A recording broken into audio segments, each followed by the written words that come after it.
Pamoja na mambo mengine pia tutapata wasaa wa kuzungumza na baadhi ya wananchi hapa katika eneo hili la Orpopo, ambapo wengi wanamzungumza Benedict Ole Onankoro kama mtu ambaye ni shupavu, mtu ambaye amekuwa msaada mkubwa kwao na kwa jamii kwa ujumla. Na hapa huyu ni aliyekuwa mkurugenzi wa halmashauri ya wilaya ya Kiteto, Tamim Kambona, ambaye naye anacha kuzungumza kuhusiana na Benedict Ole Onankoro.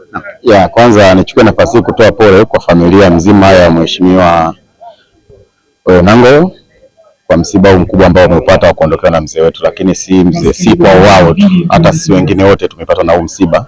Na utaona hata mimi nimesafiri kutoka Chuo Mbeya kuja kuhakikisha na kuja kumsindikiza kwenye safari yake hii ya mwisho. Ni mtu ambaye tunaweza tukakumbuka sana mchango wake alikuwa ameufanya hasa kwa wilaya ya Kiteto.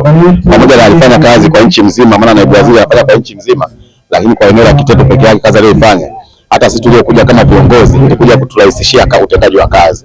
Hasa ukiangalia kwenye mipango yao ya matumizi bora ya ardhi ambayo ndio ilikuwa changamoto kubwa kwa wilaya ya Kiteto, masuala ya migogoro ilikuwa mingi kutokana na utaratibu ambao waliuweka, na kuna NGOs nyingi zilianzishwa wakati huo zinasimamia masuala mazima ya mipango ya matumizi bora ya ardhi, lakini kuhakikisha vijiji vinapimwa kuwekwa mipaka. Na utaona tuliondoa moja kwa moja tatizo la mipaka ambayo ilikuwepo, ingawa limebakia kwenye maeneo machache, na imani hata wenzetu waliofuata watakuwa wameendelea kulikamilisha. Kwa hiyo tutaendelea kumkumbuka sana Mheshimiwa Onankoro kwa kazi kubwa ambayo alikuwa amefanya hasa kwa wilaya ya Kiteto, lakini sio tu akiwa naibu waziri, lakini hata alipokuwa ametoka kwenye nafasi ya siasa, bado kupitia NGO zake amekuwa akifanya kazi kubwa. Mimi nikiwa ofisini pale ameshanitembelea mara nyingi.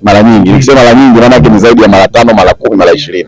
Lakini akija, hata kama mtaongea swala lile la zile NGOs na kazi wanazozifanya, lakini bado alikuwa anakupa mafunzo fulani kama kijana, anakuelekeza masuala ya uongozi. Kwa hiyo ni mtu ambaye alikuwa mwenye busara za hali ya juu, lakini vile hakuwa na ubaguzi, aliwajali wote, pande zote, kama vile Kiteto, wakulima na wafugaji wote walikuwa ni kitu kimoja. Na pengine ni vitu gani ambavyo sasa wananchi wanapaswa sasa kuzingatia ili mwisho wa siku basi viweze kuwasaidia katika jamii? Wananchi sasa wanataka kuyaenzi yale yote aliyofanya, na hasa yale masuala mazima matumizi bora ya ardhi, mipango ya utengenezaji wa ramani zile za vijiji, na tuhakikisha vijiji vyote viliweza kupata ramani zake na kuwekewa mipaka. Kwa hiyo la msingi sasa inatakiwa ni kuendeleza kuvienzi vile kama vilivyo, kusitokee tena na migogoro mingine, watu wakaanza kugombania mipaka. Unajua watu wanagombania kila siku ni kutokana tu na fursa zinazokuwepo kwenye maeneo mengine. Jamii Kiteto. Mimi sana. Unaona leo nilipokuja hapa yaani kwanza pamoja nilikuja kwenye msiba, kwanza nilikuta na furaha kwa sababu nilikutana na vijana wengi wanakukimbilia, wanacheka na wengi wazee. Sijajua kwa nini, labda alinimisi. Na ni kitu gani ambacho unakumbuka ambacho leo hii yoyote yule atakapoamka tu usingizini anaweza kukumbuka Kambona? Ni vingi. Nakumbuka ni vingi, ukiniuliza ambavyo watakumbuka. Nakumbuka hapa nilianzisha hata ujenzi wa jengo la halmashauri.